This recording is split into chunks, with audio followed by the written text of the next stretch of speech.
Yeah, I'm so used to saying coming at you live. This ain't live though. Right?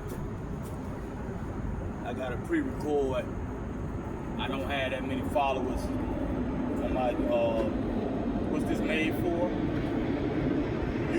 I'm starting YouTube, and from there I share.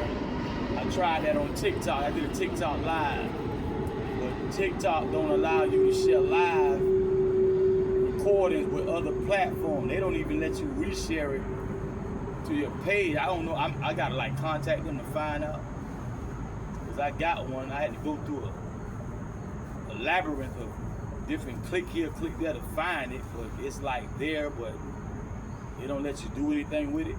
The live. I thought I could just share it right away. It wouldn't let me do that. TikTok live, it was pretty decent. I don't like to try to think too much about technical things when I do my my publications, because they tend to like the spirit of it kind of get lost. You get too caught up in the technical things, technical aspects of it. So I try to let it be fluid. So I was thinking when I told you Jimmy Mackey. I started saying only very few times, but one of the only times that he actually began a training session with me. I think that was Hadley Park. Manor Park, they call it Hadley Park. And Carrie P. Meek Center now, they call it nowadays. I think we was at Hadley. They used to have like a garage, like a garage door, like type thing to lead into the gym. When you first walk in, there's a lot of heavy bags, right? Different various sizes of the heavy bag that hang from the chain, from the ceiling, like the hanging pots in the house, down to the bag. And it seemed like out of the blue. I don't think we talked about this at the house. I don't think so. I don't think he told me we were gonna go train. But of course he told me to come go with him. Because you don't just jump in the car with him and go where you wanna go. Because a lot of times he'll leave the family by himself and go off and do his daily duties. So this particular day, it's earlier in the day, the gym is hardly anybody there. And he took me over to the heavy bag. I'm very young, very small, short stature. And he told me, this was one of the only pointers he gave me. Mind you, this man is training countless people in the service. He went to the Army. U.S. military complex, Army, and also he was in California for a while. He got a championship out there, a state championship lightweight, and he was a lightweight champion in Florida. I don't remember the exact dates. He was born in 36. Jimmy Mackey, name spelled, that's where my last name comes from. You see my last name up there. James, James. L is the middle initial for Leon, Leon. So you should be able to find something. My older brother, Wally, he found some things on him, some what they call that? The wins, losses, and ties, draws, like that. He found something like that on him. So anyway, mind you, this man is not, some people just fight. They don't get it too much in the training. This man is a prolific trainer. I mentioned before he trained later in Aaron Pryor's career. If you don't know anything about Aaron Pryor, you're interested in boxing, you need to check him out. Later in Aaron Pryor's career, he got a hold of Aaron and not only trained him very well the art of boxing, because you're always learning. That's one thing about the arts when it comes to martial arts. You never know it all. There's always something you can learn. There's always something you need to relearn as far as mind-body coordination. you could do certain things when you were 5 and 10 and 12. You get older, especially heavyweights and welterweight, cruiserweight. You get older and you realize, man, some of that stuff for your body weight, you tend to be a little more stiffer, especially work out. You tend to be a little more stiff and all that because we playing not only the game of inches, but the game of milliseconds. They could talk about the game of inches. I want this fist to miss me by a few inches so I can return and not have to do a lot of hustling to get back to the core. You know, to get back here. In regulation sport boxing, we can only hit above the belt. Not too far past this side here. Can't go to the back, we can hit the side. Right? Anything above the belt and the side of the head, not back here, nothing back here. Right? I forget about the top of the head. I forget about that. I saw someone online, they said you can't do a back fist. I'm not sure about that. Definitely no rabbit punches in the back of the head and all that. You can't do nothing down here. Nothing below this waistline.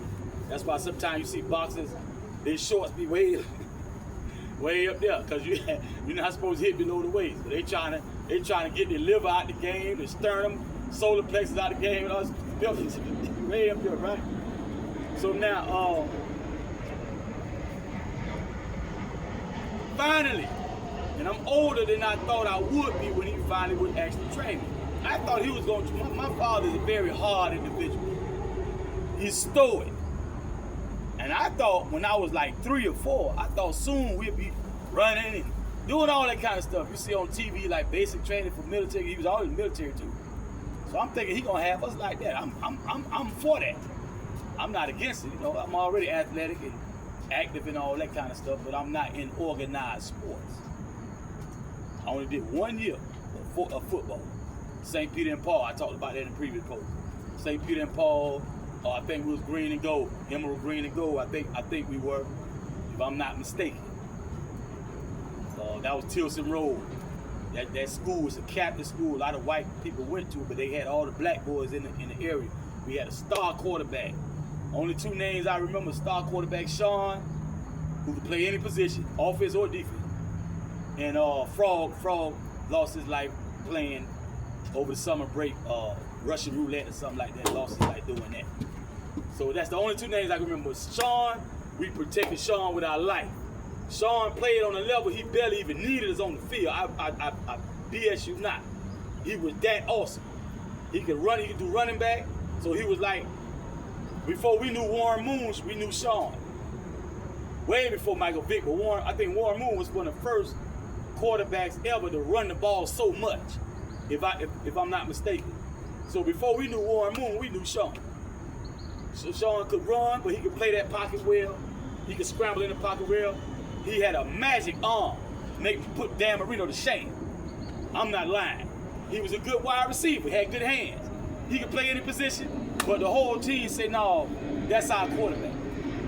They love Sean. So anyway, we had Manor Park, Hadley Park, Carey P. Center. If I'm not mistaken, it's one of the 2, Moore Park, where I'm at now, or Manor Park, Hadley Park. And like I said, I remember like they come down like this, the doors, when they lock them up at night, come down like this way. Right when you walk in, you got the heavy bag. So he tell me out the blue, you know, come on over here. He tell me to stand in like proximity to the bag. He told me where to stand in proximity. And he told me, he said, put your foot, I was standing like this, like at attention, like his gate in martial arts, but a relaxed like this, in the city tech. And he says, put your left foot in front. I've been watching boxing a lot and see him all the time, so I kind of got an idea of what to do, but I'm listening to get the specific instructions and do exactly what he said. He said, put your guard up, put your hands up. I put him up and he made sure I came in like this, right? And I don't remember him telling me to get down like this, but this was basically it. Which in all actuality, you can do that. And you see a lot of pros, they actually do that. A lot of pros don't crouch. They will if you put them under pressure. A lot of times they'll come in just like this. And all type of other guards, you know, you see them like this, you know. Anyway, so I did what he said do. And he told me, this is what made me do this publication. I was coming here to check out a regulation football field. That's how I can be in any area and remember I can gauge 100 yards and 40 yards from being on the football field so much. And after I haven't been on the field in a while, I kind of lose track of what's that like, what's 100 yards, roughly, and the 40 yards, right? So I come back to the field sometimes just to get that sense of that, right? And I'm taller now than I was when I played, so it always seems so small and so short. And now I remember being in some of the fields we used to play on, it was a field in the middle of a larger field. So I remember all that grass I remember seeing, that was the rest of the field outside the borders of the line. And they put down the big rectangle. That's probably why I had that illusion in my mind. Being short, and also it was more grass. I'm in Georgia, in Cashapp County, Georgia, up there, but I was playing ball. So now I'm in front of the heavy bag. And he tells me, he say, Chad. And what I'm thinking about, the whole reason why I approached my mother when I was younger than that and politely instructed her to put me in the martial arts class was because I see, I'm the youngest one of her. I'm the baby, her baby. Not his, but hers. And everybody was bigger than me. All my cousins, Pete, them, Eddie, them, everybody bigger than me. So, and then when I go to the playground, a lot of times with people my age, a lot of them were bigger than me. So it's like, if I ever had to fight, more than likely it's not gonna be an even fight, right? And I'm thinking about, you know, the kidnappers and all that. I was always what I came to know as Sanuces, under Doc. I didn't know that. I didn't know about Doc, I didn't know about Sanuces, even though it was practitioners around me the whole time. No one had introduced me to the art, no one introduced me to Doc. But I always knew and did do what it took to do to stop it, the conflict. Whether I was on the ground, before breakdancing came out, whether I was on the ground, on my back, on the low crouch, standing up, whatever. I'm a box, I'm a wrestle, I'm a do karate. I just knew that. Because I know elements from those different things. And there was certain things from playing with my friends that I successfully pulled off, so I know I can do that. And I'm not going to hold back if I ever had a confrontation. I'm gonna go for what I know, right? So he tell me to jab. Every time I jab that bag, I try to take the chain. It hooks up to a screw that goes into the ceiling, or maybe a wood board running across the top just beneath the ceiling, whatever it's hooked up to. Every time I hit that bag, I try to knock it off the chain, make that chain come out that thing. And he said, no, he said, jab. He's trying to show me the lighter jab. He's trying to teach me sport boxing. And it's not that I'm against it, but I'm not talking to him. I'm showing him that, no, I want to know, first of all, fight boxing. We'll get to sport later, because I'm not even sporting. I might sometimes spar here and there because at that young age, when you with people, because you're not going to spar no big old person, unless it's a coach or someone with some heavy bits, something just playing around with that knows to take it easy. But people your age, they're the most dangerous ones. They're the most tend to want to fight. You know, take the gloves off, go pick something up and hit you with it, because, you know, so we used to talk to each other first. Whether we at the gym or we in the street somewhere playing, and we find out who really want to play and how we gonna play. Now, if you're not with that, but you just don't come over here saying you want to play, because we just playing. Me and whoever else, we just playing, right? And we play like this. We do this all the time. I don't want you to go telling our parents or your parent that, no, well then you just sit over there. So I will sport, but I had got to the age where I got tired of those type of people try to turn a play thing around to a fight. And while I'm talking about that, I'm gonna mention again a good friend of mine, almost like family. We that close. was a next door neighbor. Stephanie Reese, she lost her son because of that same thing.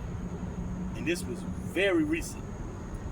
I think within the last 3 years, 4 years, where they were in I think it was a project that's still up. What we call them? Yeah, project. The homes like that was still up, they're not knocked down yet.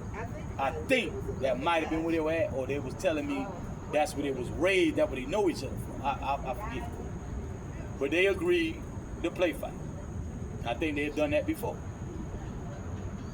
And Stephanie's son kept getting the better of the other guy.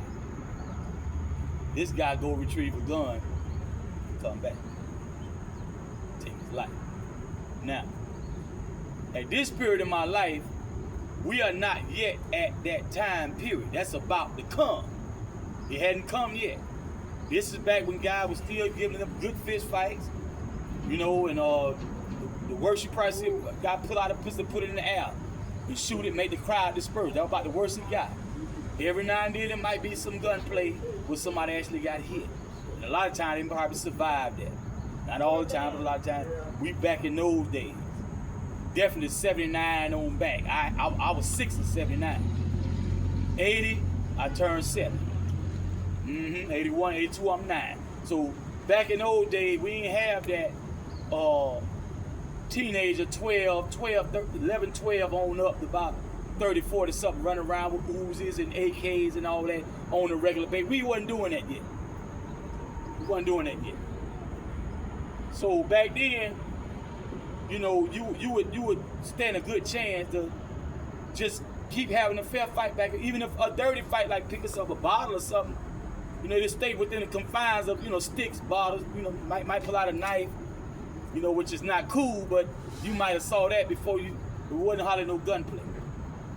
But I knew if I ever fought, whether I competed or it was so-called self-defense, quote unquote, in a legal situation, in the court, at the bench, the bar, that term can help you stay out of jail or mitigate the charge. Self-defense. They use that term in legalese. Now, if you know better, when you get in that square, you can identify, define that, and refine what you actually did. We say response techniques and setup techniques. I have to respond to an aggression because I'm responsible for myself. Any little ones I might have with me, I might have some weaker ones, right? Female, little sister, wife, whatever. People like that, might some elderly or something. Might be a person in a wheelchair with a walker, and if something happened, I'm responsible if I'm able-bodied, especially a male. See, I could lose my life being careless about the aggression coming from unwarranted, right? The aggression coming from someone else. So in the bar, in the bench, in the square, you had to start breaking this stuff down. And I'd rather talk about that before I start showing you all these things. You need to learn how to talk to them, because what they like to do, if you was to take someone's life, they can't lock that person up. They're in the business of warehousing Negroes, especially. You still alive, they can lock you up. A lot of times they'll gaslight you. They'll change the narrative, do whatever it takes to get you. You need to know how to talk to them. Because that same person that took you to jail with that on his hip, with that badge on his, he can say the wind blew too hard. A bird, caw, and he shot 80 people and they'll let him walk. You gotta let them respect you. And respect your life, the right to have your life. So now we in the gym, and I'm thinking about them type of situations. And I don't think Wayne Williams got yet. I think I was like 7 or 8 in that episode. I don't think Wayne Williams not quite yet. But I still, like I said, I'm not sure exactly what year this was, but I was very young. 79, 80, 81, somewhere in there. So anyway, I showed him. I didn't argue with him because I don't want him to think I'm hard-headed. Because he already took too long to start training me anyway. I'm showing him what I want. Bam! He say, hey, no. He's trying to show me the sport. Like I say in the previous publication, the jab has very, very varied purposes. You have a jab meant for just for confusion. Confusion, get them, not knowing what defensive tactic to use, you know, not knowing what to do to you as far as his advance on you. You don't even really know how to retreat when you come in with a tricky one. The one with the double end back, with the two cords here and the ball in the middle. Say, every time you hit, the harder you hit, the more it goes. That teaches you to follow that head. That head can't go nowhere. The waist take it or the feet take it. The bending of the knees, bending at the waist, right? The torso, right? And the feet. That takes a lot of energy to move that head. I was looking at Coach JT the other day. I forget JT's real name. His whole name, JT, is abbreviation. I was looking at Coach JT, I forget his boxing channel. He was talking about that. The head is hard, but you gotta do it. The jab, which is connected to the head, this is a very dangerous game because your opponent knows wherever that jab at, that head right there on the end of that shoulder. If he can finesse that fist, he got a head there without the arm tay-wise of protection because it's out there busy. It's committed to something right now. That head wide open, you see that? That body wide open right now on this side. That's why we do the guards like this. We prepare to guard that body from these shots. This is where our vital organs are. When we get out of the ring into the real world, you got even more areas that the hands are the lifeblood of karate. These hands are very valuable to you, but they can be used against you, right? One of the main reasons why we are, other than it's not right, it's amoral, it's wrong, but one of the main reasons why we are not to be the aggressor. Because the minute we do that, we open ourselves up to harm. I need to be back home, worrying about this here, not out here playing around with no defense at the house, quote unquote, at home. So what he's trying to teach me is the snapper. The snapper, a lot of times, if you want it really quick with some power on it, you push off the back foot, but you stop the break here. So you're not doing this. One of the first things they taught me in jail, Baldy and Bert Smith. Used to play for UM, both Bert Smith used to play for UM. With Rohan, I think Rohan Martin, right? They taught me this with the jab and whatnot. Step, foot dragging.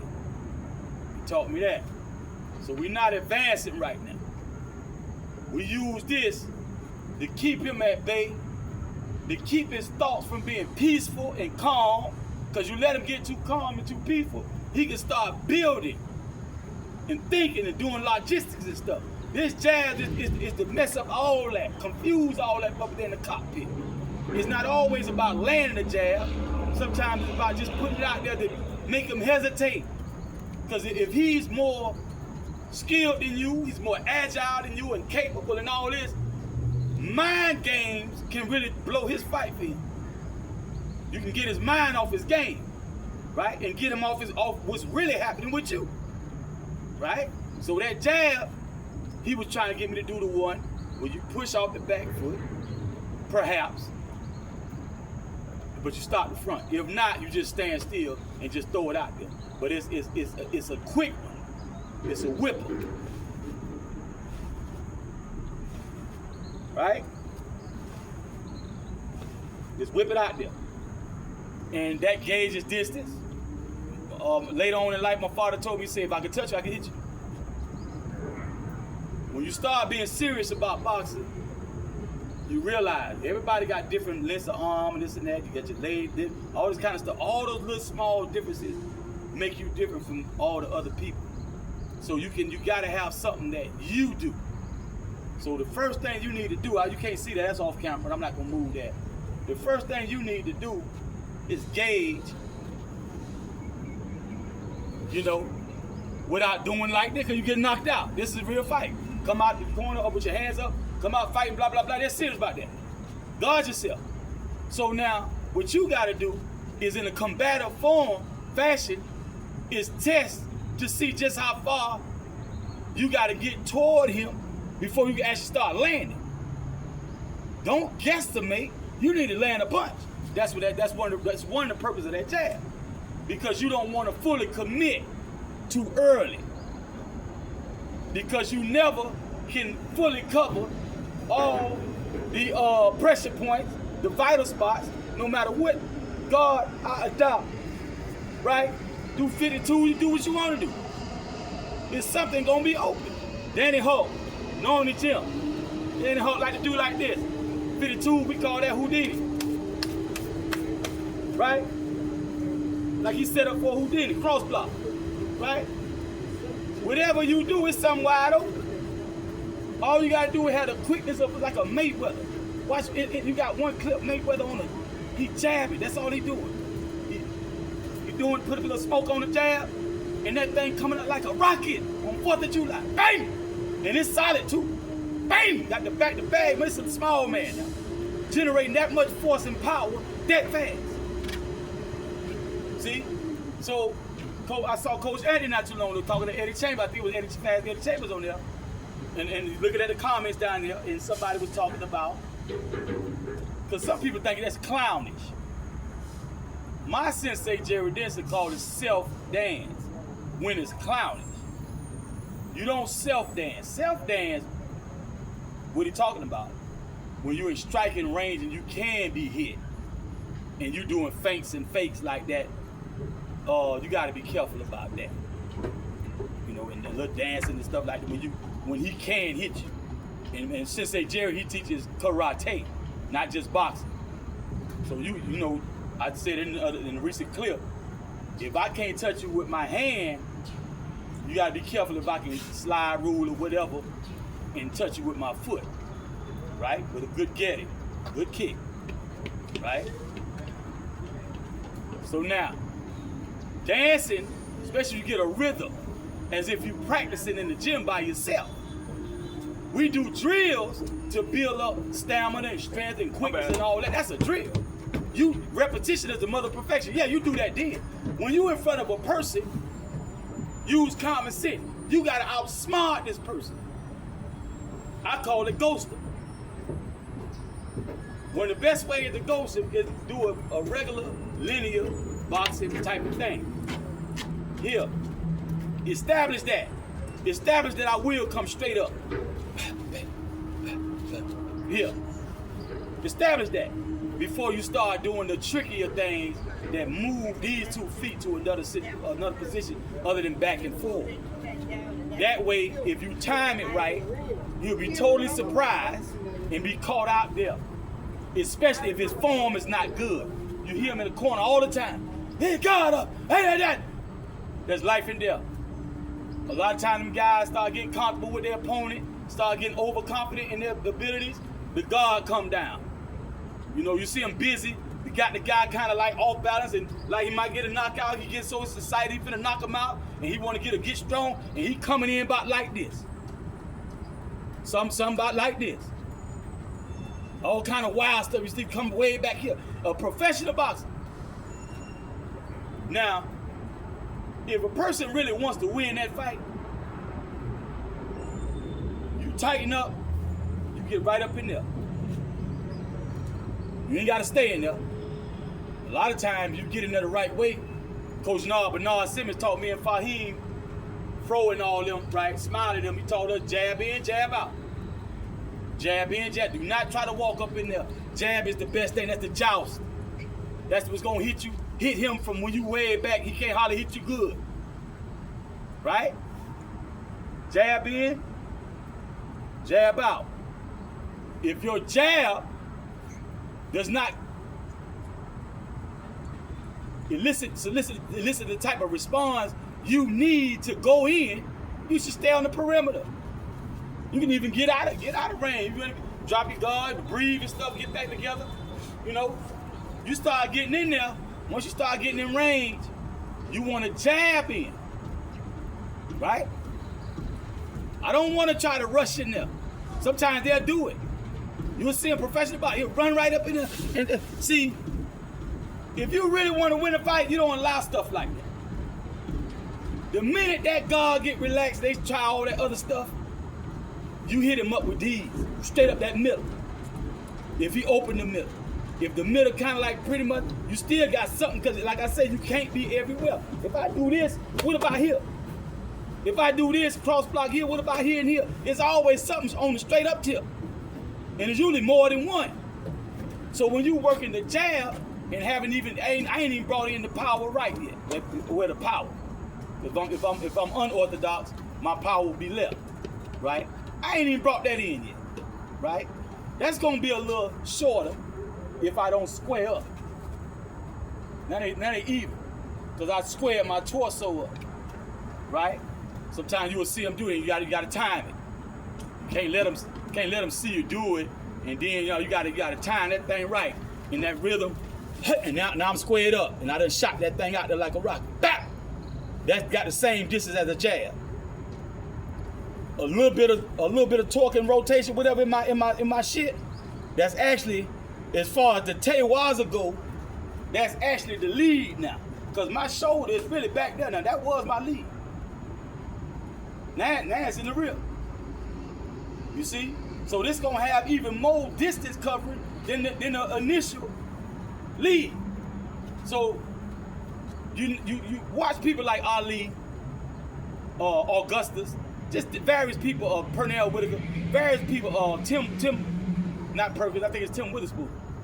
Terrible Tim, boxing, put Terrible Tim boxing, he'll come up. And it's a lot of times, the training is better than the fight. You can get training sessions, you'll learn more than that, because the fight, a lot of times they stalking. Like wolves, they watching, you don't see much. You know, and then sometimes you gotta just examine, it takes so much time out your day to try to find a good gym inside around, you know. But training, they pour it on, especially nowadays, they can get paid from likes, shares, and subscribe. Now they giving up the goods. See, when I was coming up, they weren't giving up like that. You gotta ear hustle. Go in there and watch, listen, watch, listen.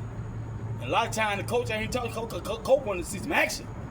So you ain't gonna hear too much talking. Somebody gonna get their butt kicked, you gotta talk too much. And now you gotta do a lot of watching. Watch the whole gym. Just look and soak up and ask questions when you can and watch. And then slowly you start drilling, but you always ask questions. Why is he doing it?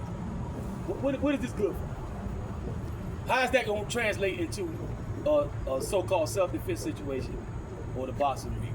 But let me finish this story out. Like I say, I was trying to knock it. Don't you know? Me at that age, I had no idea. I'm gonna tell you how. I ain't gonna say his name yet. We in Florida, in Miami, on 53rd Street. My father's junior, the one under him, Wally, the one next to me, Miami Mac, and me. I think we was in the living room, right?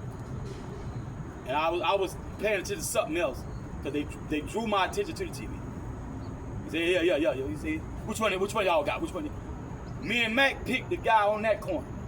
I said, I like him. I don't know. I ain't never saw him before. I like him. The older brother, they picked the other guy. The one we picked is gonna have such a profound impact on my life. In and outside the ring. He won that fight. And the way he fight, you know right off that's the type of style I was trying, something like that. I can't say that was it. That's a specific style. But when you talk about it in its general sense, that's me. Every fight I had before then and after then, it pretty much went like that. I ain't never got my ass whipped ever. I don't start shit, but I end it just like that. Now, that guy there, that's how he fight. Down the line, I saw the training session, my mind was blown. Then I started disliking it because he doesn't bring the skills to the ring. He put too much reliance on a couple of things and that's it. But man, that man got a treasure chest full of skills. You see him in the training camp, you say, oh, wow, he can do that, he can do, oh, wow. And you go back and look at some fights and you're trying to figure out, did the mob pay him to lose that fight? There was more money to lose than to win, possibly, because the purse has got a salary cap on the purse. But the bookies, they take up money, right? And they see. All right, everybody, okay, all the money is over there. If he lose, we win by a landslide. If we can influence these guys, threaten their life or whatever, throw him some chump change, help him keep his lips closed, we don't have to knock his ass off. Some people just say it was crooked. When I was growing up, they used to say it was crooked, it was fixed. Boxing, football, back, they used to think all that shit was fixed. But back to the subject at hand. I had not seen him throw one blow. I'm just looking at the man standing there. He just had a look on his face like he had when it took to go in there. You could see his body, you could see his shape, but he looked like he had a game plan. I said, man, he looked like he came to do some business. That person is known now as Iron Mike Tyson. That was the Mitch Green fight.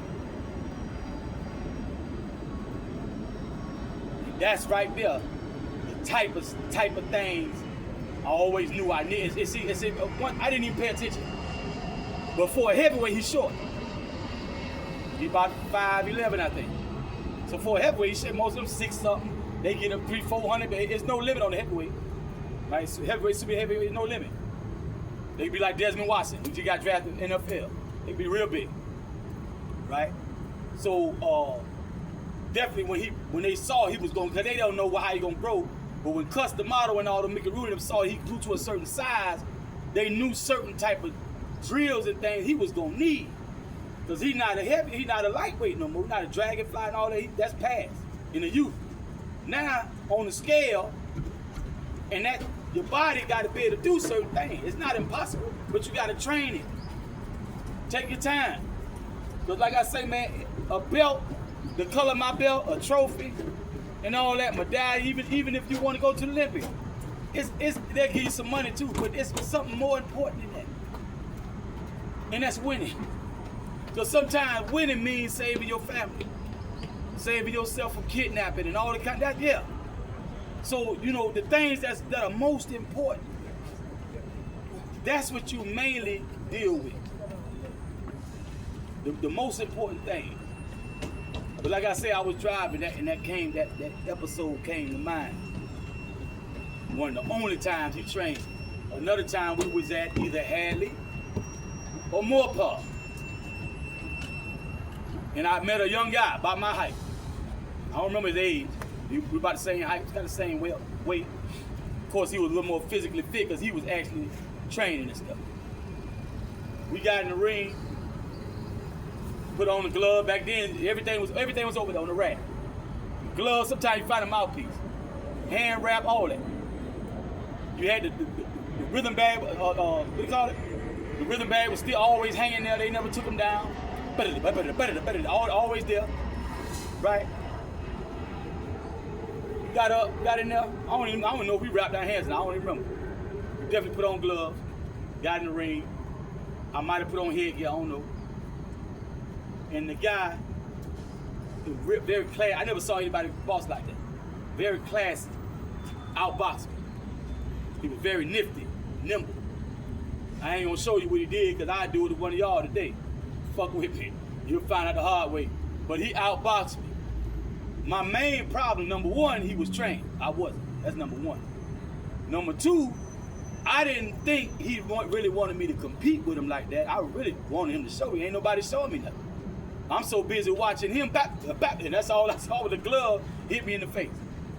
But I noticed between the sights of his glove, right, that leather, right, like they had on red too, red glove, right? We see between a good two of that glove, right there, baiting, I would see what he was doing, which I'm not going to show you. That's one of my things in my repertoire. These are my first things I learned growing up because nobody said. I had to grab it from my environment. That's one of the first, sport competition boxing that I got up close, up hand in the ring with the person, suited and booted, ready to go. And really, that's when you really can get it. When you got somebody there who willing to hit you, they might hold the mitts, they might even wear some gloves, make you spar with them. Sometimes the coach will make you spar with them. Because he's trying to get you out of certain habits and get you to ingrain certain things. Professor Jerry Denson used to always say second nature. I'm trying to make it second. I'm trying to turn you into a tactician. God bless the day he passed away about 5 or 6 years ago. I'm trying to turn into a tactician. He said try to make it second nature because fighting is really not our first nature. A lot of these styles, really not our first nature. A lot of things that are first nature are not combative enough to do. You got to put something with that. And it's taking too much time to think about it when you're new to that technique. So you practice Kihon Renshu, repetition of the basics. You practice that so that it becomes a knee-jerk reaction. See, if I hit my knee a certain way, like at the doctor, that's gonna happen every time. It's not guaranteed that I'm gonna respond right to this, right? Especially when you start to get into those things that prevent contact, right? We had to be mindful, we had to be aware, and we had to practice. You got to practice. You got a lot of lactic acid that builds up quickly when you're not used to doing these things. And after a few jabs or something, you can feel the stiffness. Not so much your mind. Sometimes your mind clogged too, because you haven't gone over the repertoire of different techniques enough mentally, consciously on a daily. Even as a trainer, if I go to watch a TV playing PlayStation, they're chasing girls, drinking, hanging out with my buddy. When it's time to fight, I'm not gonna be that same guy that every day get up. I wake up out my sleep doing combinations, man. Before I even brush my teeth good, I'm brushing my teeth. Thinking about it. Because I love it. Really, is why. I love it. But I finally found a teacher in my Professor Jerry Denson. That's the first one that really broke it down. See, you can watch people fight all the time. A lot of you will miss because it get real fluid and real quick. See, what you need to do. I watched Danny Bodiche one time fight for the first time recently. I always see him train. Now training, he tops. But the problem when you fight is what everybody's problem is. You don't know what this person is going to do. And he's constantly moving, and you know full well he's fully capable to knock your behind out in a flash of a second. Right? You got people who can cover, like Roy Jones Jr. He used to do that leaping, they call him Captain Hook. He'd do that leaping, lead left hook, and land. I'm talking about God. And most people sit up there wondering, he wouldn't do me like that. The only way you know what's gonna happen when you get in front of that person. And then you feel how he breaks through your perception of time. And he goes from 0 to whatever so quick. And some people that been in sparring just to try to take the gloves off. Not for that one right there, no. Once you take the gloves off, the man gotta stop hitting. Take that head, get off, no. He gotta train some more. Before he fights somebody that aptitude, that capability right there. It's like that. And a lot of times you're too hard on yourself because you're not taking in consideration how hard these people are working to get to where they are. They put in a lot of work. A lot of y'all want to just come in there and pick up a jump rope and play around and then jump in there and spar and think you'll knock somebody out. And got all type of flaws in your set, if you want to call it a set. Like I say, fight science. Going back to Coach Anthony talking to the comment section, I think it's Fast Eddie Chambers was on there that day, the one fought Klitschko. So we were talking about self-dancing. Yeah, if I'm in range to get shot by the shot, the strike, I don't sit up and do a dance like I'm dancing to some music. Same old two-step. He gonna clock that, whatever, anything. With guard up or not, it's too much open when I put a guard up. Like I was just talking about earlier, it's too much still open when the guard is up, right?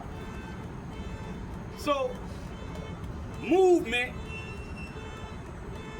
when you're doing sport competition, it's different from sport competition is different from street fighting because you have a set time. We know we're going 3 minutes or something per round. We know we're gonna have a break in the corner, get some water. We know we got a referee. We know we got judges. We know he ain't gonna pull out no knife. He ain't gonna kick us and bow us and knee us and shoot. We know that. So we have the luxury of taking our time. It's not that much of a survival fight as it is in the street. So it's certain things in the ring you will never do out there. Because you don't have time. See? Now, I ain't got but so much time responding to that knife digging into my pelvic region or my lower abdomen region. I didn't even know he was going to do that. In his own. So my first response to something like that probably be something, oh. Now that's when the natural response is the thing to do. Because at least I'm not in range to get that knife. Now I got time to think about what I'm gonna do about this. You always should be mindful of your surroundings. So you should already know if I can run in X amount of direction with a high fence that I don't want to deal with. I might have heard a dog barking over there, or I don't want to go in that yard, probably a vicious dog. So you supposed to be doing that when it was all right in peacetime. In peacetime, you supposed to be surveillance of the area. If you have to run for whatever reason. 2, 3 tigers might break out the Miami Zoo for all I know. And run at me, right? I always be thinking about what would I do if I had to run. You see? Therefore, if something like that happens, I already pretty much know which way to go. So when he did this, and I jumped back like this, once I gained my footing, I was going in that direction. He probably smoked cigarette, drank, pop pill, shoot dope, probably can't run a good 40 yards while falling out. But you let him get up on your ass, that nigga like a goddamn Marine. With that knife, with that gun, whatever. When you don't know, you a non-combatant, you don't have the intention to do any harm. He got stuff on his mind, he or she. It don't tell how long they been watching you that night, that week, that month, that year. Might be somebody grew up with you partially or whatever, and know a lot about you, know a lot of your strengths, your weaknesses, and know a good place to catch you. Well, you least likely, well, he ain't gonna go in the canal, he can't swim. Uh-oh. Yeah. So now, the survival, the honest jujitsu, I forget his name, the honest jujitsu. Survival. We talking sight. If I ran, I can run out of sight. If I can do that, that's cool. If I can go high, that's sight. It's not always dragon seeking the pearls and, it's not always that. Sometimes take off. See, might be, I grab something off the ground. Might be just dust. Might be mace. That's sight. Mace gonna be sight and wind. He can't breathe right. Right? So that's a whole nother arena. But going back to Coach Anthony. Coach Anthony, talking to Fast Eddie Chambers, but he was answering a comment. They talked about the usefulness of the feint, and Coach Anthony made a point. He said you hardly see that a lot in boxing. And it's not because it's not useful. You just happen to have a lot of professionals nowadays that make it to TV that just it's not in their style like that. They don't want that particular boxing. There's a lot of boxers still feint. Now you got a novice who saw that and know that's something kind of nifty there, but they ain't got a lot to go with it. Then you got the ones who do have a whole lot to go with it. We're gonna go back to talk about this ghosting. It rained out here, everything wet. Ghosting a person, what I like to call it, is this person is doing OODA, observation, orientation, decision making, action taking. Always, if his mind is on the fight, he has to observe. He has to get some type of orientation. When we start talking about height, he might have saw how quick he can cover a distance. We were talking about Mayweather's jab. See, that's all going to orientation and logistics. I'm doing calculations and things. That's mental work. Like a high school test or a college test exam, this motherfucker thinking. He's trying to outthink you if he got a brain. Because some of them dumb as hell. And it shows in they fight. They got the physical. They passed the physical, right? But they dumb as hell. And a lot of times they ain't doing stuff people told them over and over again. Gotta break them out their habit. Do that. Dumbass get in there still do it. And now they pray. That they fight a win, right? Because some people, not saying that he's dumb, but Big Daddy Bo. It's another big African, I don't remember his name, so I'm gonna leave him out right. Big Daddy Bo, a prime example of not needing a lot of fancy stuff. Because he got height, he got reach, he got long legs. And every time he usually do just basic. And I mean, just that basic, that Mayweather had to do that like 15 rounds, 10 rounds.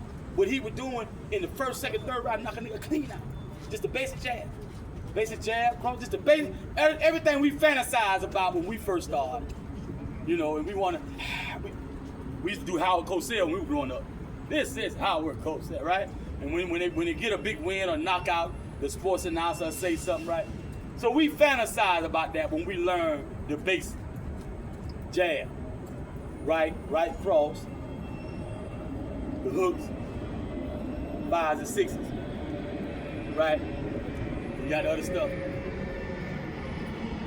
We want to go in there now that somebody taught us that, and we not just doing that no more. Whatever we were doing at first, right? Whatever we used to do. Now we know this much. And we fantasize about getting in that ring and just, okay, bop, bop, bop. That's what I was taught, Bop, if you go that, bop, bop, Come to 15th round, you can't even put your hand.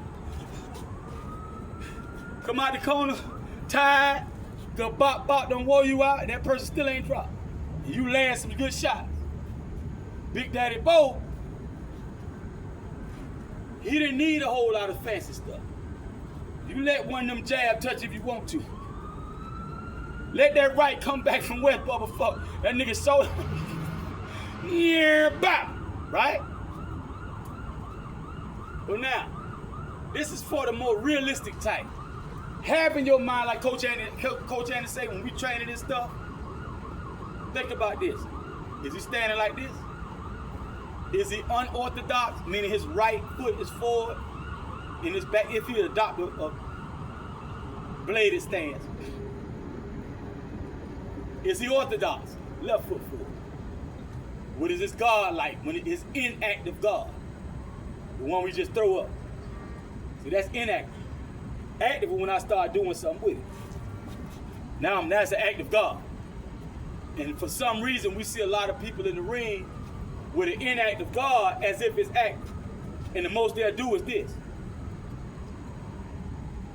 Thinking that the opponent gonna gas out. He can't throw more than an 8-piece combination, something like that, or a 6-piece combination.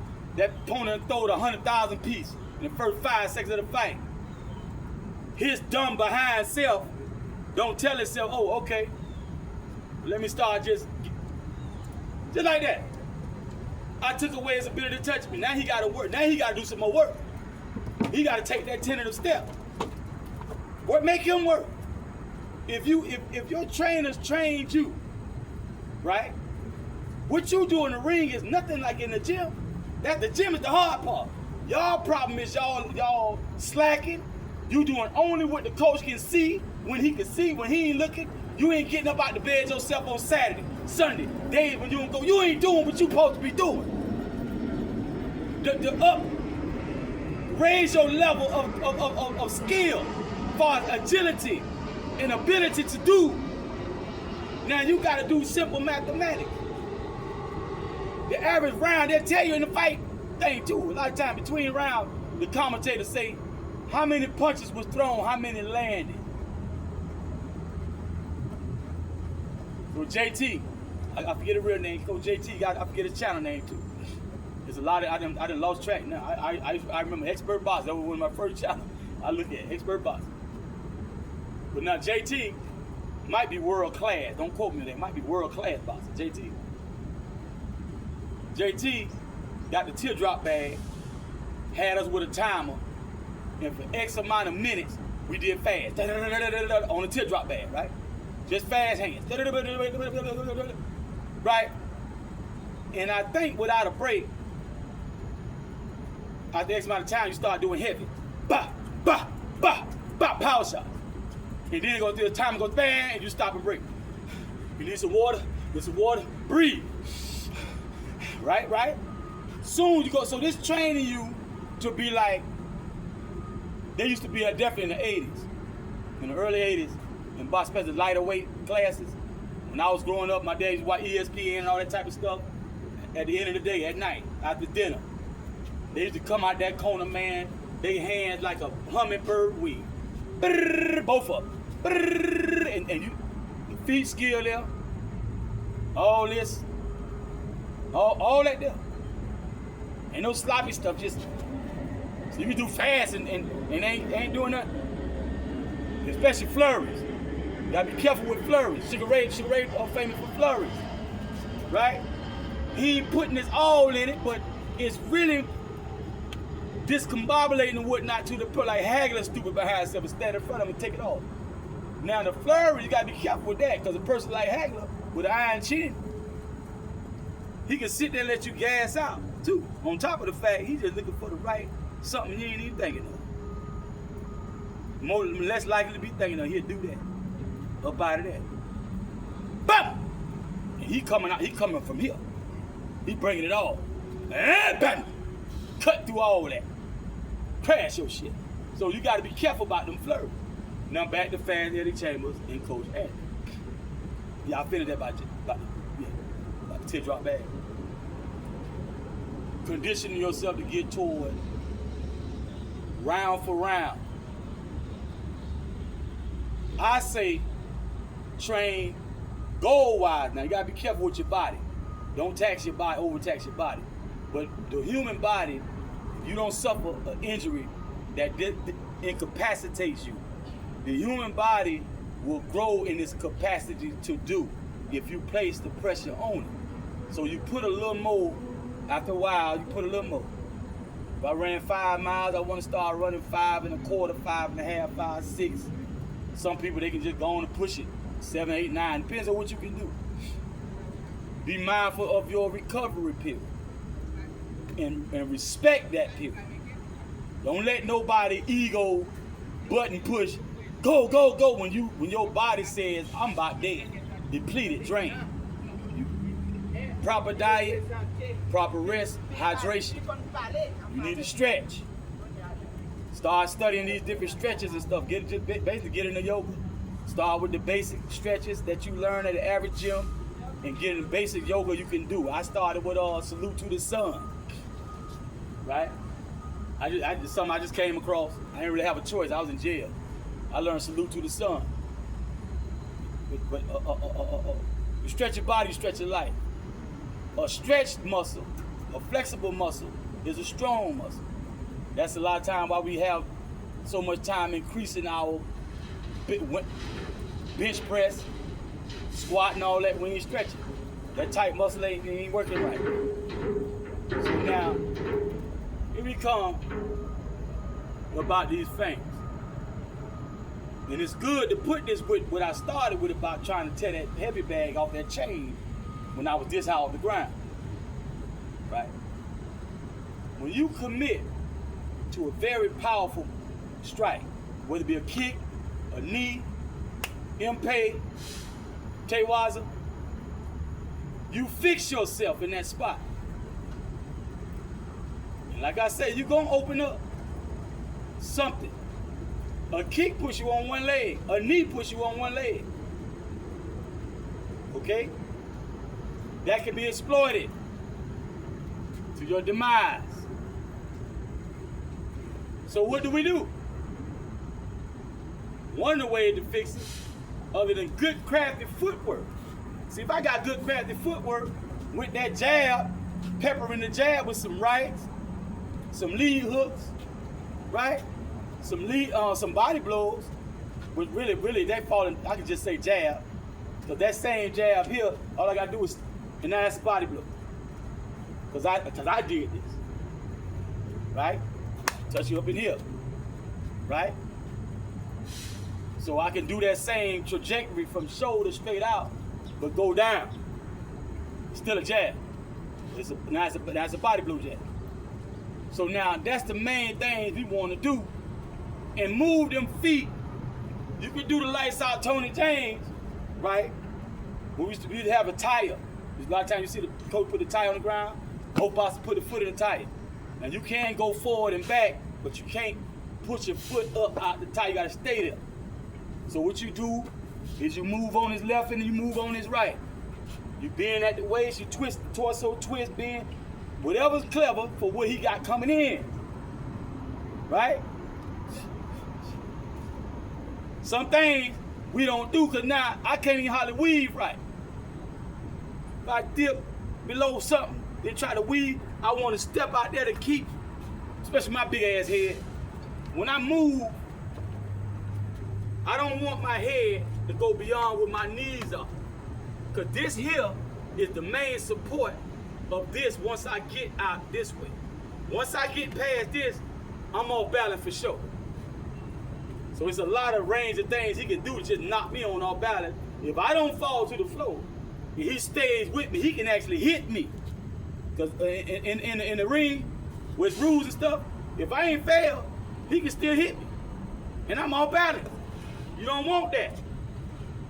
Because you don't have a way to a strong block. Right? A strong catch. Right? That's a strong, I'm putting something, I'm pushing, spirited. And I put a little technique in it.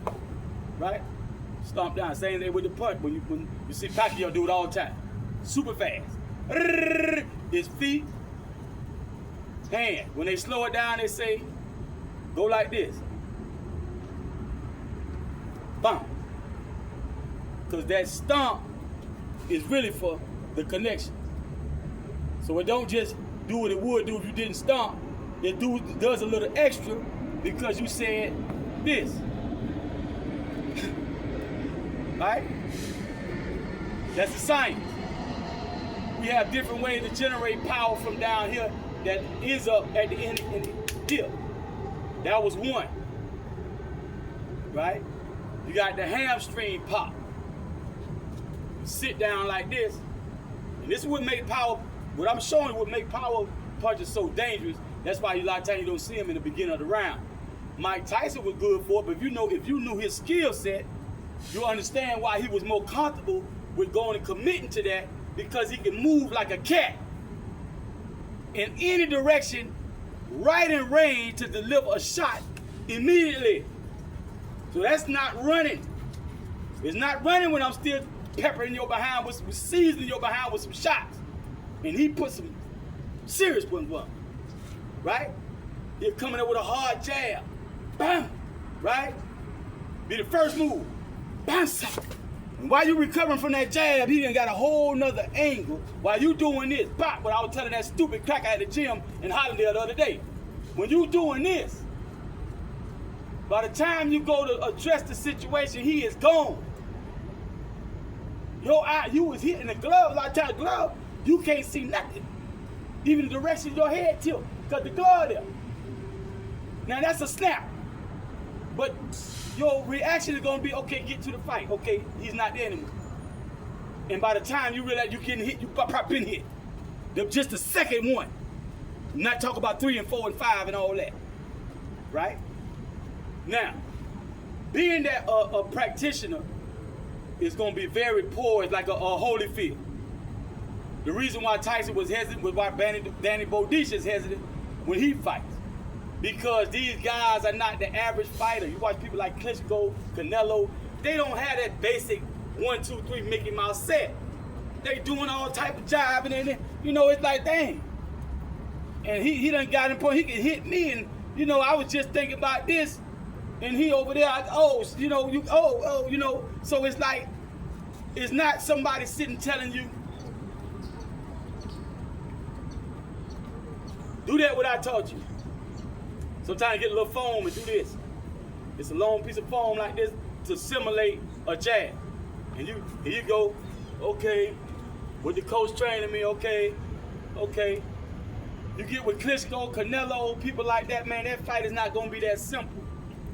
A lot of times, what looks like the fight is just a setup so you can do something like that. And he already got in his mind. I don't care which direction you go. He already got in his mind. When he need to go over here, he over there. To exploit the fact that you not really defending yourself from this angle. You put your attention over there, he over here before you know it. A lot of times he done touched you already. He ain't stopping no time soon. You have no defense for too long. One of the problems is staying in the same spot too long. I mean, how many times you gotta see the man fight to know not to stand here and think what you think he gonna give up his game now and give you a Marvin Hagler fight to please you? No. What you gotta do, you might not be as nifty as him yet, but always remember, when I come to this square, right? Even a spring stick, took my whole, gotta concentrate on what can and can't be done. Where am I now? In a split second, he'll be there. Especially when they act. He gonna be up in here. That's it. And they tell you keep your guard up. One reason why I got my guard up, that little bit that's still, he probably can get right quick when he adjusts his attack. It's covered. You can't hit back here. I don't think he hit top of the head. But I got my guard up.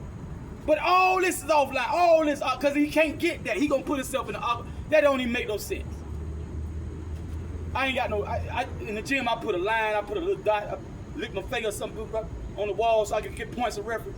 But when I get down, as soon as I get down, he can't do no ribs, no sternum, no liver, no heart, no throat, no face. Right?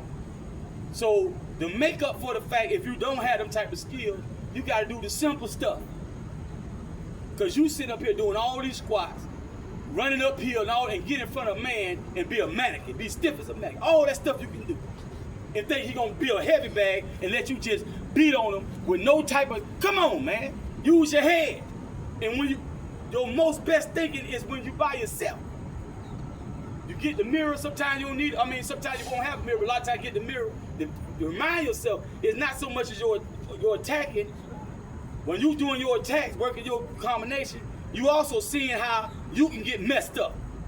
So when somebody get in front of you and do that, you're more mindful of the fact, man, I got a lot of stuff I can do. You know, you start doing it, right? So like I say, simple things. Bump, right? If he miss a jab, I ain't gotta I call it pretty. When you can stay in the pocket and do all this. Sometimes, man, you might want to just a little bit out. Way beyond his reach right now. Because this man is fully capable of taking your head off in a split second, and you see, a lot of times you see the level of skill. So you got to make it a little more harder for him, and don't have so much pride that you can't admit, well, I ain't on that level right now for somebody like him to stay up in there and you know, right, until, and here we come, the importance of them feints. You don't need a good shot, pow, to follow up like that. Sometimes it's just a touch, because it responds to that touch. Touch and go. That's the quicker jab, right? You do it right, it can be quicker and powerful. I'm trying not to get sweat. I'm sweating anyway, human. Sweating anyway. I ain't done nothing. So, a lot of stuff I ain't gonna do correctly. I'm gonna be dripping sweat, right? All down my spine and stuff, my ass crack. So, a lot of times, when we do a shot, right? A lot of times, they be so surprised as though they just don't want to get hit with that particular shot. And they might do something. Oh, a little overcommit is on the blocking tip, on the evasive tip. I mean, for a minute he got. So you might not pick up on that in the beginning as far as acting on that opportunity. But you gotta understand that soon, man, I gotta be able to say,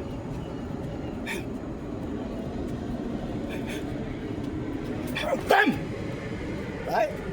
Might not be a strong overhand, it's a lot of commitments. But something coming behind that because why? I caught him in not so much of a defensive type of stance now, because he overly defensive on one shot. Whether it was this or this, whatever he did, it was a little too much. Because if I want to, Shakur Stevens, he like to do that a lot. Pop. But he know what he doing. So if I say bop and I take forever to come back up, you need to be exploiting that head wide open right now. This is my right side. So if I was you, and I did that, whatever made him do that, right? I want to try to hurry up and get over there and do something. What's that? Why is it? Why his out the game? Because he down here. Try. Sometimes, especially sport boxing, I can hit the glove and beat him up with his own hand. Shit, that's better than not doing shit. And he getting all the shots. Right? Another thing. Guard up. Knock that down. Knock that out. Right? He get about right here. Coming back. Knock it up. Right? Don't always wait for the pop. Pop. That's cool. And the thing about that pop, you gotta be quick, one. And two, by the time he connect with your glove, man, he going home. If he ain't sorry. That thing back to guard. Beep. So once your hand get out from your face and you can see something, he probably got another one coming right down that pipe. You ain't ready for that second. Beep. So now we gotta employ just a little more than just that. Right? So we wanna do more, boom. Small step. This is the game of inches. Sometimes you do it with just the bending of the knee and rotating of the torque. Right there, but sometimes you want to do that step to really get yourself. Cause see, once they get to the point where they can just jab about that much, here and here, I can't put so much in that because my reach takes me only so far. That means a slight move, he can't touch me at all. You gotta start employing that shit when you're not good in the pocket yet. Train in the pocket, train when you can't get hit. But when you get back in the ring, you gotta get you don't wanna go too far because you wanna hit it. Being on your feet gets you tired. When you gotta defend yourself in these blows, you taking blows, you delivering blows, you gonna gas. Everybody know anybody who ever did, you gas out. That's why you gas out. The human body does not normally do that. And it's a lot being done. When we work out, we usually do our lower body one day, upper body another day. If we do a mix, lower, upper, like jive like this, man, that recovery period is a mother. Because the human body can only do so much. So what we do is be smart, be conservative with our energy, right? In our movement, we do just enough. And like I say, back to Danny Bodice. You see him with Tommy and Kello, he A1. Tommy, because he knows what's coming, whatever that is. And they drilling. By the time we see them, he done practiced that shit a million times. Now, a fight, Danny Bodice is, I'm gonna use the term timid, not to knock him or say that, but I'm saying body language wise, because why? He uses a lot of shells, right? And it doesn't work if it's not right on time. Because everything I do leaves something open. So if I do it too fast, pop, pop, pop, that's open, pop, that's open. They go Danny Bodice on the floor. Him and a whole lot of other practitioners. That's why when you get in front of a live tiger, it's a whole different game plan. One shot can end it all. Got it. That's my belt. That's my title goal. You notice a lot of times when they raise in rank and start getting them belts, them rounds start to drag out. He'll let you walk your feet out. Put some corns on them feet, right? Throw some blank blows in the eye. A lot of times he might not throw shit. He gonna walk you out. A lot of times the champ usually outrun a lot of contenders. Because you got a standard, roughly, for a lot of boxers. They done been around the world, done been in the Olympics, Mayweather and all them, Holyfield. They learn a lot. And they sit up in their bed one day and say, you know what? Mike Tyson got locked up. He ran for X amount of miles or time above what he used to do. You know, when it comes to push-ups and all that stuff he do, he increased it. Because he said, if I was a beast then, I'm the devil now. You get out there, some guy just want to go in the gym and do a couple of sit-ups and jump rope and all that and get some little fancy moves and watch Ali and all that thing. Nah, you're going to need more than that, bro. So now, here we come. It takes a long time, longer than a lot of people realize, for me to get in the position and get off one shot without getting hit. Square on my most vulnerable spots. It takes a lot. That's a lot of time. And we talking about anything above a second, it's definitely a long time. When somebody is here now, don't have to move the legs, don't have to rotate the torso really, and can reach out and touch you. Now imagine, you can't really see me. There's people on this track, so if I'm on the track, you can see me, but there's people walking the track. But imagine if you just do this. He definitely got you. Same way with somebody getting away. If you just do this, he definitely can't get you. You got the swarmers come in. It's a million ways to do it. So whatever I show you, I'm not trying to tell you that's the only thing to do. But swarmers, Coach Anthony, matter of fact, for example, we're talking about the step back. You step back, but you can circle out. Right?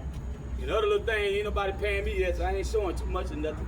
He gave like 5 or 6 moves. I put like 2 more on there for my training, right? So that's one thing a lot like I was just talking about, but he circled out. It's not the L step. The L is this. That's the L, right? I can also L in this direction. But the step back is you step back first. The feet stay the same boxing combative distance apart. Step back. Then you circle like this way. Right? If you do that particular one I'm talking about. The L, you slide, rule back. Then go. It's a slight difference. That's why I say learn, learn, learn, study, study, study. The more we get, you start actually practicing and drilling, and you think about this. Like Coach Andy said, is he orthodox?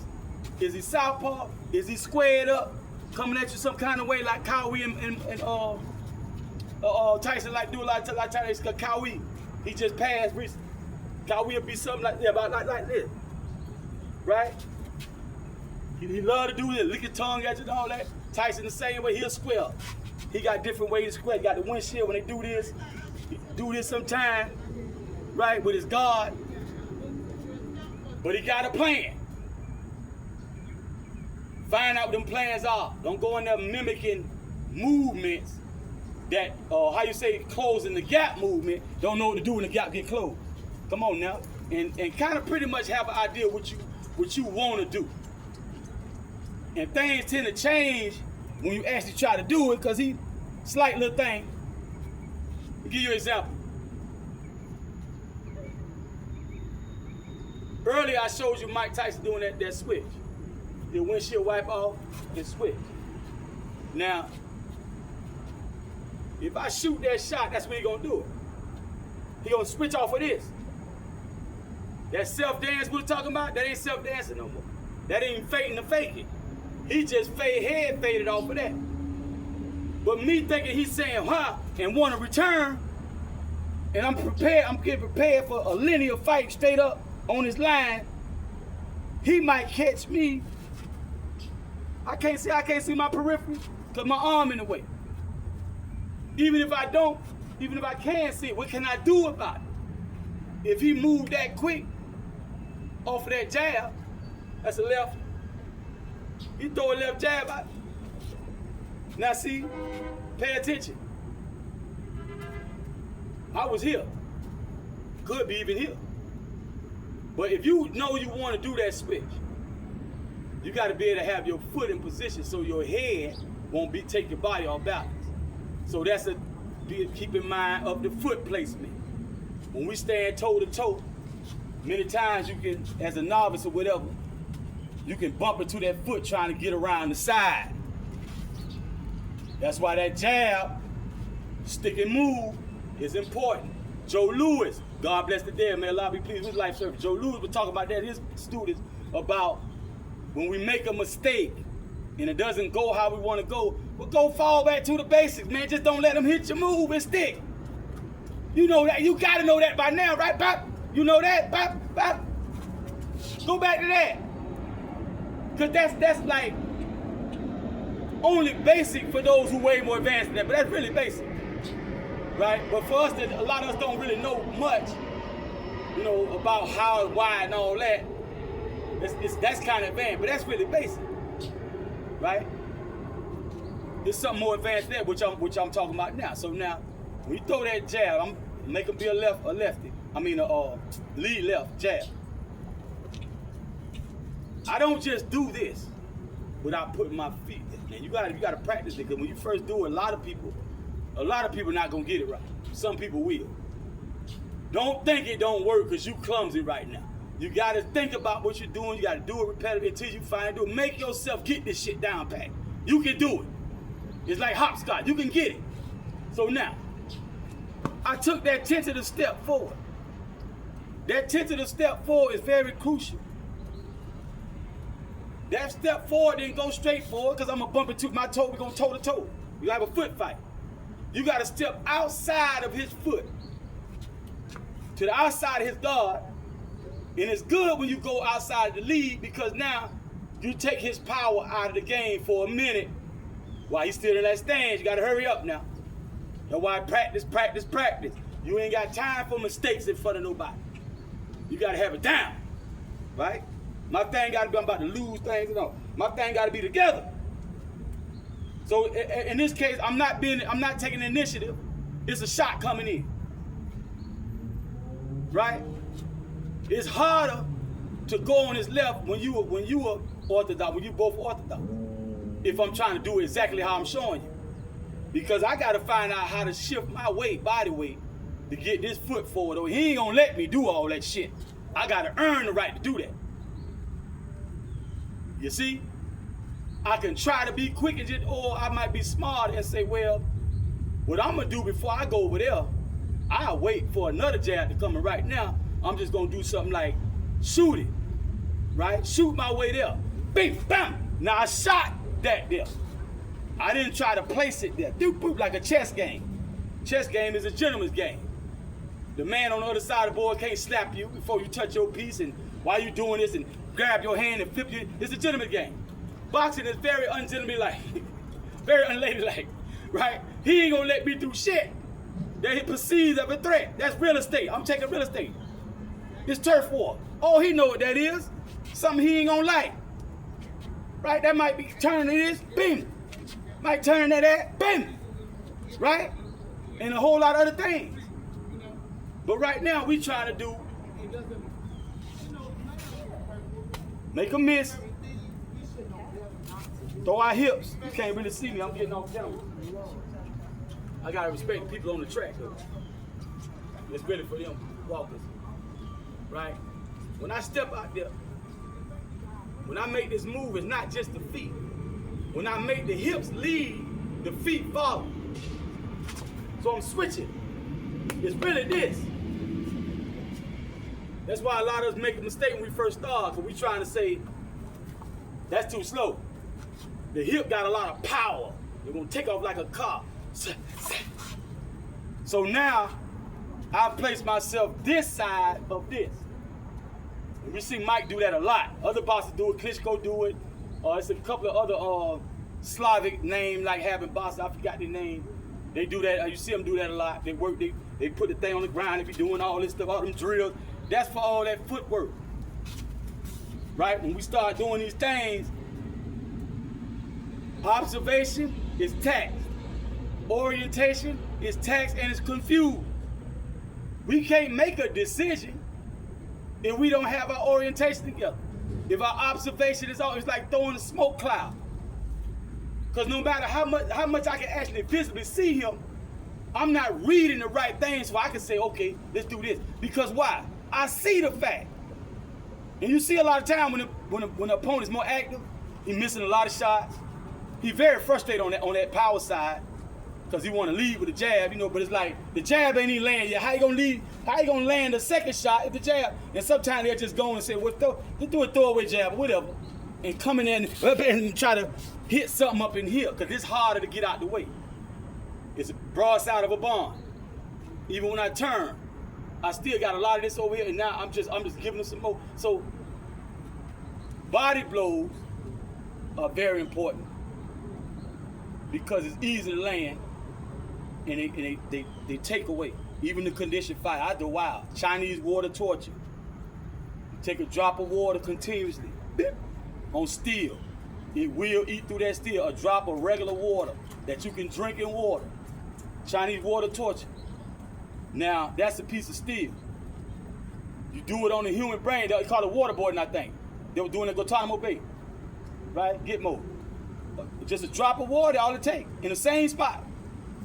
After a while, you'll be hollering. Ah, ah, you saw.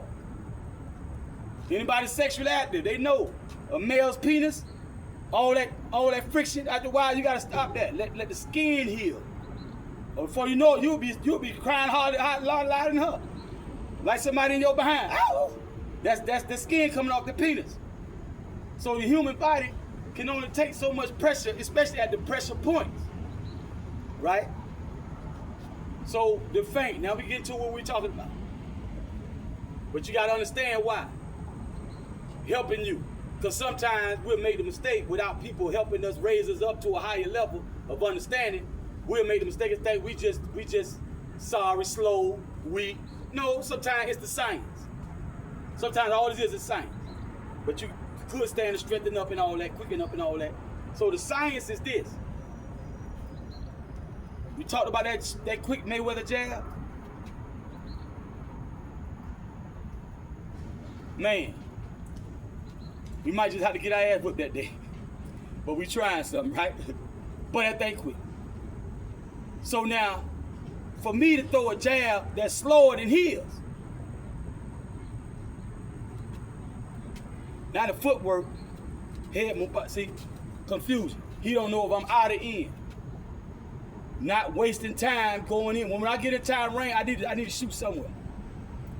It's not always about hitting him good, bop, square. It's about busying him out of what he wants to do. You don't want him to start unfolding his plot too much.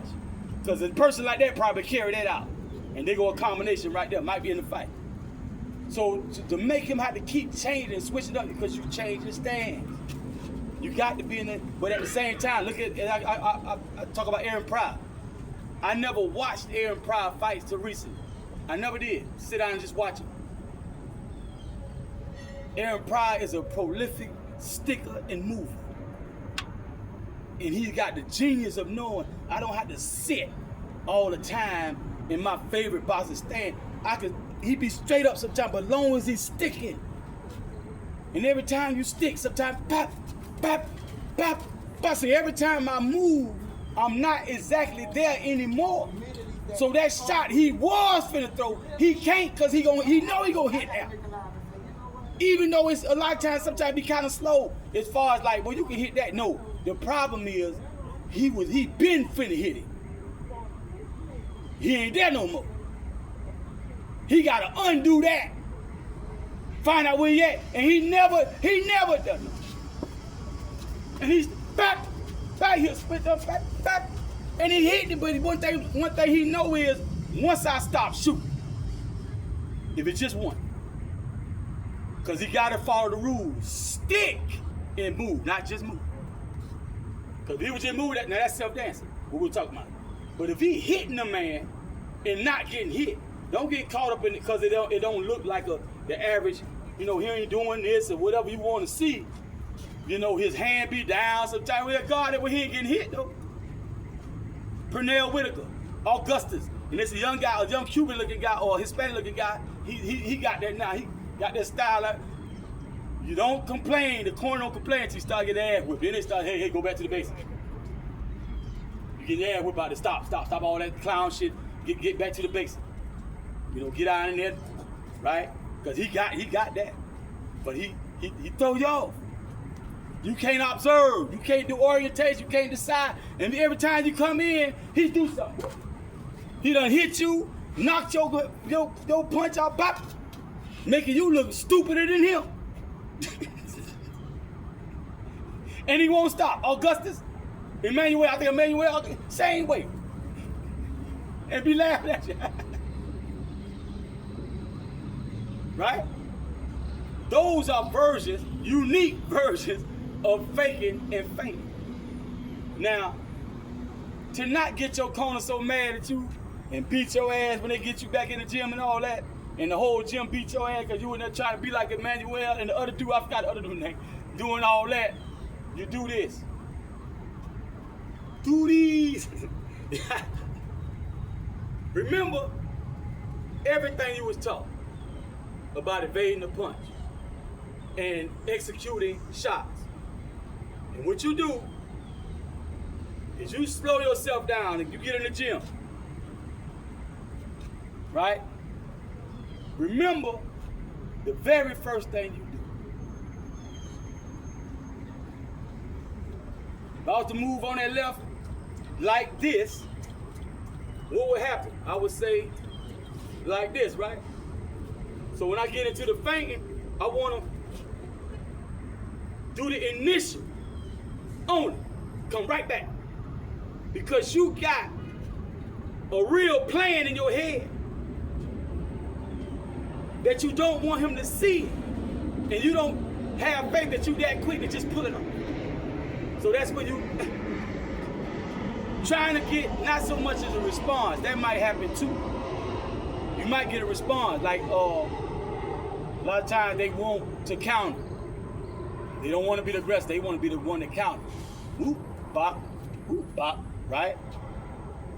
The way to elicit that a lot of time, that aggression you want, do something, right?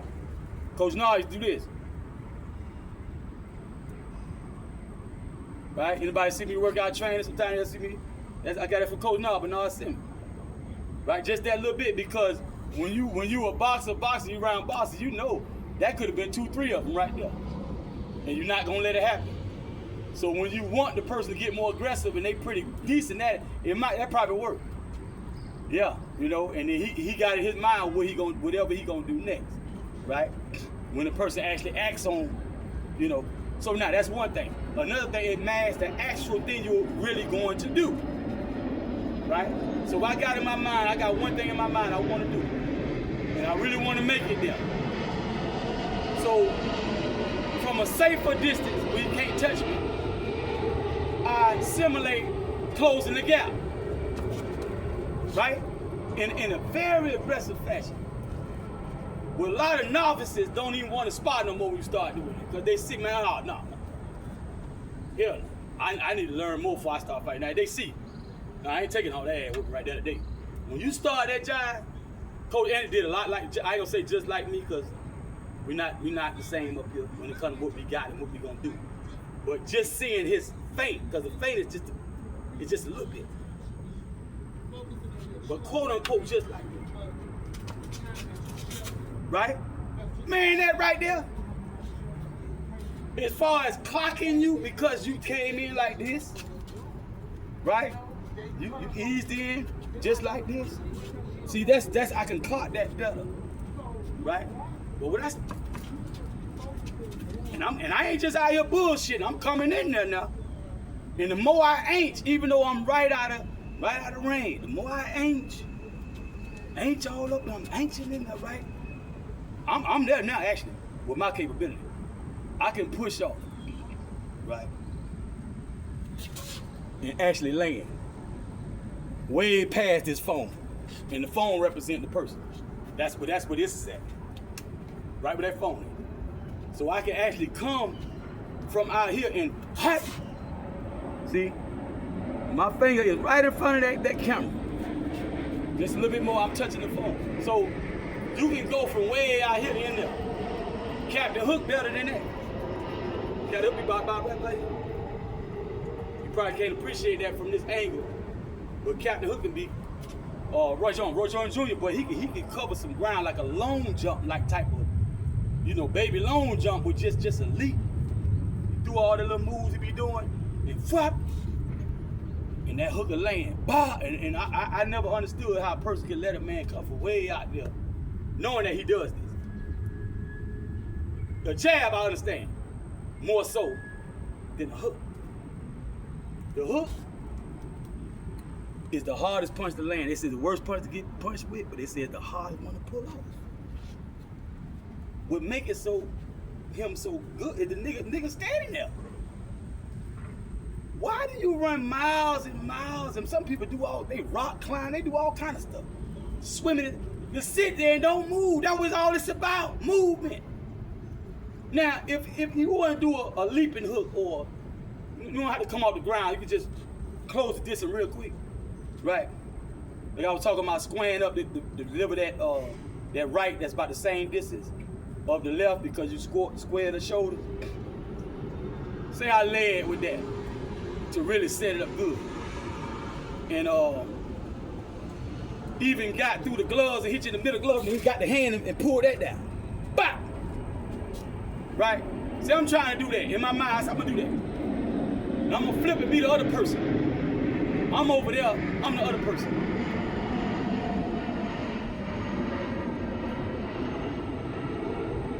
I'm gonna stand orthodox. Since I went over there to it right, I'm gonna stand orthodox, right? Got my guard. I'm the other person. Now when he come in and I say, huh, ain't none of that happening. None of that's happening. And I ain't even moved my damn feet. That would get you real tired. All this shit. With all them punches and stuff, you gotta catch, boom, boom, boom, right? You gotta throw, bah, bah. Sometimes we get away from our breathing, proper breathing, and shallow, and working all this big ass body with that little shallow breath, getting real exhausted. But you telling me you can't just use your head. Use your head. Think about it more. Be realistic. Fantasize somebody who can whip your ass, who's strong, who's fast, long. What do I do now? His jab saying, bop, bop, bop. So am I still gonna be saying, entonces, habría que ver. His jab right, like one shot. Bing! That's a 1-2. It sounds like a 1. Bing! Bing! Bing! Am I still doing this? Come on, man. And should I even be doing that? Once he displays, see, that's another thing.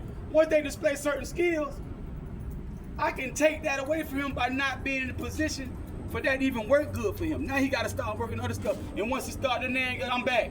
Now I'm back. And now, in between this, I got to do something now. That's what makes it stick and move. But the hardest way to stick a person is standing there. That's the hardest thing to do, is stand there still and think you're going to hit a prayer every time you feel like it. But slight movements help, because a lot of times what happens is he think I'm going somewhere, I'm going to get a position, because they so used to the training, it puts you in a trance.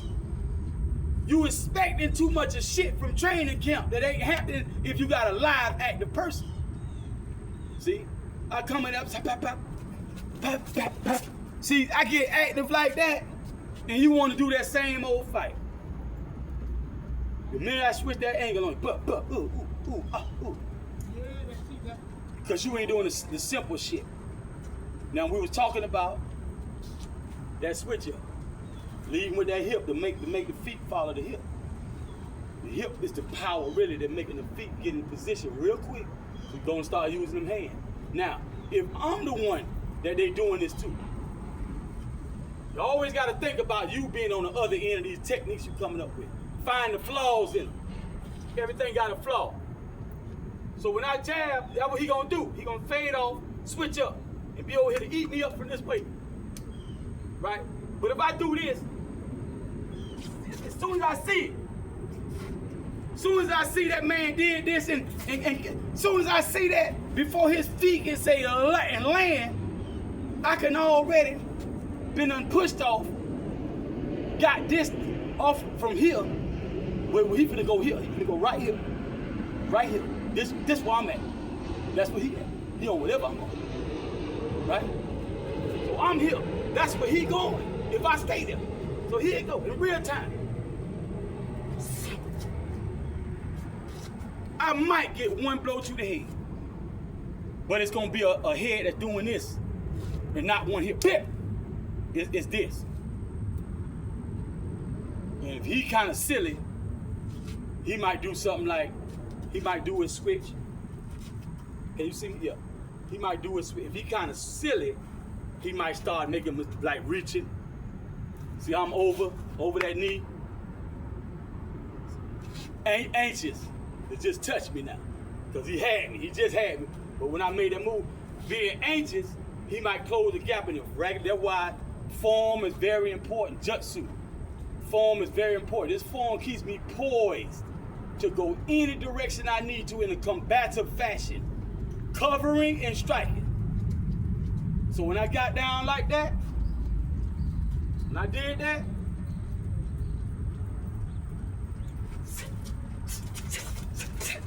I'm still in the fight.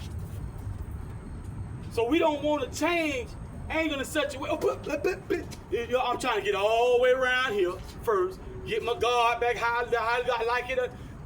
Stop that. Keep your guard up some kind of way. You can change it up, right? But if it's up, it's ready to just, sometimes you just want to stop it from doing certain things. I'm that low, I ain't got to really worry about my body, my trunk right now. When I'm that damn low. He ain't kicking in the boxing ring, he ain't kicking. So I do this. It's all about the head. I keep my guard up. He come in down his line, right? Hey. I can do the X block, pick him up. I ain't gonna get in all that 52s and all that shit. Right now, ain't nobody paying me shit. Do something. Whatever's clever. George Washington said whatever clever. George Washington moved on to be, I think, heavyweight. And he was, last time I seen the brother Steve, he showed me a big poster with a judge, what they call the referee. Got George hand up like this, and other man like this defeated. Me and George just slap box back in Eastwick, back in the day. Back in the late 80s, early 90s. Right? FTW, man had mad me. He went on. Right? I never got him. I see a lot of people I came across, they wouldn't teach me shit. Wouldn't work out with me. They do some push-ups and won't do one. But you see that nigga physique, you know that nigga doing something. He doing something, man. He don't want to do nothing, but we was all right. He was all right, but he went on to fight professionally, organized boxing, and he did damn good. I never heard him on media, like ESPN and all that kind of stuff. I never heard, and I lost contact with the family by me moving around and all this kind of stuff. But he did pretty good.